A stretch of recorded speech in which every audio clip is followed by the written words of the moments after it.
क्या आपने कभी सोचा है उन सितारों के पार क्या है जिन्हें हम रात के अंधेरे में टकटकी लगाकर देखते हैं?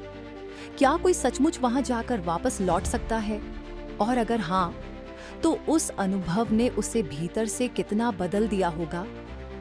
आज मैं आपको एक ऐसी महिला की कहानी सुनाने जा रही हूँ जिसने सवाल का जवाब अपने साहस और हिम्मत से दिया।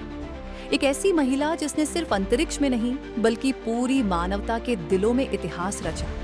उसका नाम है सुनीता विलियम्स। सुनीता कहती हैं, धरती को जब ऊपर से देखती हूँ तो महसूस होता है कि हम सब एक ही हैं। कोई सरहदें नहीं, कोई दीवारें नहीं, सिर्फ एक नीला ग्रह हमारा घर। इसे बचाना जरूरी है। नमस्कार दोस्तों, स्वागत है आपका आपके अपने चैनल पर, जहां हम लाते हैं उन असली कहानियों को जो सिर्फ जानकारी नहीं बल्कि आपके भीतर कुछ नया जागृत करती हैं। आज की कहानी सिर्फ एक अंतरिक्ष यात्री की नहीं बल्कि एक ऐसी जिजीविषा की कहानी है जिसने हर हद को पार कर दिया। ये कहानी है धैर्य की, जुनून की और उस अडिग विश्वास की जो किसी को भी अपने सपनों को छूने की हिम्मत देता है। और वो कहानी है भारतीय मूल की अमेरिकी अंतरिक्ष यात्री सुनीता विलियम्स की। हाल ही में सुनीता ने फिर से वो कर दिखाया जिसकी किसी ने कल्पना भी नहीं की थी। 286 दिनों तक, हाँ पूरे 9 महीने, वो अंतर्राष्ट्रीय अंतरिक्ष स्टेशन ISS जिस इमोशन में रही। उस मिशन की शुरुआत तो सिर्फ 8 दिन के लिए हुई थी, पर किस्मत ने उनकी परीक्षा कुछ और ही ढंग से ली। तकनीकी समस्याएं और अनगिनत चुनौतियां, और समय बीतते बीतते वो 8 दिन 286 दिनों में बदल गए।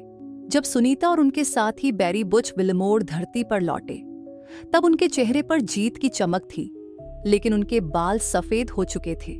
वो तस्वीर जिसने पूरी दुनिया को झकझोर दिया। वैज्ञानिकों का कहना था कि यह अंतरिक्ष में लंबे समय तक रहने, शून्य गुरुत्वाकर्षण और विकिरण का असर था। लेकिन सच ये है कि ये उनकी जिजीविषा की कीमत थी। सुनीता और उनके साथी ने जो कुछ सहा वो इंसानी सहन शक्ति की सबसे कठिन परीक्षा थी। लेकिन सुनीता के लिए यह कहानी वहां से शुरू नहीं होती। चलिए थोड़ा पीछे चलते हैं। एक साधारण सी लड़की जिसका सपना था आसमान से भी ऊंचा। ओहायो के यूक्लिड शहर में जन्मी इस लड़की का नाम था सुनीता पंड्या विलियम्स। उनके पिता दीपक पंड्या भारत के अहमदाबाद से अमेरिका आए थे, न्यूरोसर्जन थे, लेकिन उनके भीतर भारतीय जड़ों की मजबूती और मूल्यों की गहराई थी। माँ बोनी पंड्या बोस्नियाई मूल की अमेरिकी, जिन्होंने सुनीता को खुले विचार और निडर सोच दी। ये घर था 2 संस्कृतियों का संगम, जहां से सुनीता को वो दृष्टि मिली जो उन्हें बाकी दुनिया से अलग बनाती थी। बचपन में सुनीता जानवरों से बेहद प्यार करती थी। उनका सपना था वेटरनरी डॉक्टर बनने का। लेकिन जब वो समुद्र किनारे बैठकर आकाश में तारों को निहारती तो उनके मन में सवाल उठते, क्या मैं कभी वहां पहुंच पाऊंगी? उस छोटी सी बच्ची के सपनों को पंख तब लगे जब उसने यूनाइटेड स्टेट्स नेवल अकादमी में दाखिला लिया। वहां उन्होंने अनुशासन सीखा, समर्पण सीखा। लेकिन शुरुआत आसान नहीं थी। उन्हें पायलट नहीं, डाइविंग ऑफिसर बनाया गया। पर सुनीता वो नाम है जो हार मानना नहीं जानती। 1993 में उन्होंने टेस्ट पायलट बनने की ट्रेनिंग पूरी की। फिर क्या था? उड़ानों का सिलसिला शुरू हो गया। 3000 घंटे से ज्यादा फ्लाइंग का अनुभव। हेलीकॉप्टर से लेकर फिक्स्ड विंग एयरक्राफ्ट तक उन्होंने सब उड़ाए। और 1998 में नासा ने उन्हें चुन लिया। उनका सपना अब बस कुछ कदम दूर था। 2006 में सुनीता पहली बार अंतरिक्ष गईं। STS XNH मिशन 175 दिन अंतरिक्ष में बिताए। 195 दिन शून्यता में, जहां सिर्फ सन्नाटा होता है और चारों ओर अंधकार। लेकिन उनके भीतर ज्वाला थी। उन्होंने 7 बार स्पेस वॉक की, जिनमें से एक बार तो पूरे 7 घंटे 55 मिनट तक। सोचिए, कोई इंसान उस ठंडे सुनसान अंतरिक्ष में इतने समय तक कैसे टिक सकता है? लेकिन सुनीता कर सकती थी, क्योंकि उनके भीतर अटूट विश्वास था। और जानिए सबसे मजेदार बात क्या थी? उन्होंने ISS से ही बोस्टन मैराथन पूरी की। ट्रेडमिल पर 42 किलोमीटर दौड़ी। अंतरिक्ष में रहकर ये जज्बा ही उन्हें खास बनाता है। 2012 में सुनीता फिर गईं अंतरिक्ष, सोयूज TMA-05M से, इस बार 127 दिन, और इस बार वो कमांडर बनी, अंतरराष्ट्रीय अंतरिक्ष स्टेशन की पहली महिला कमांडर। वो बच्ची जो कभी समुद्र किनारे तारों को देखती थी, अब सितारों के बीच रहकर आदेश दे रही थी। उनकी टीम ने उन्हें उस वक्त अपना सबसे मजबूत लीडर माना, क्योंकि सुनीता सिर्फ लीडर नहीं थी, वो उम्मीद थी। और फिर आया 2024 का mission, Boeing star liner. Sunita और बैरी बुच विलमोर दोनों इस मिशन के हीरो बने, पर 8 दिन का मिशन 286 दिनों का बन गया। 2024 का मिशन, सीमित ऑक्सीजन, सीमित खाना, हर पल जिंदा रहने की जद्दोजहद।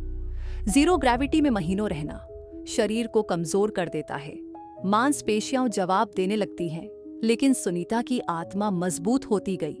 जब वो धरती पर लौटी तो उनके बाल सफेद हो चुके थे, लेकिन चेहरे पर संतोष और गर्व की वो चमक थी जो किसी विजेता के चेहरे पर ही होती है। अब वो 45 दिन के रिहैब में है, ताकि उनका शरीर फिर से पृथ्वी के वातावरण में ढल सके। सुनीता कहती हैं, जब मैं अंतरिक्ष में धरती को देखती हूँ तो लगता है ये कितनी नाजुक है।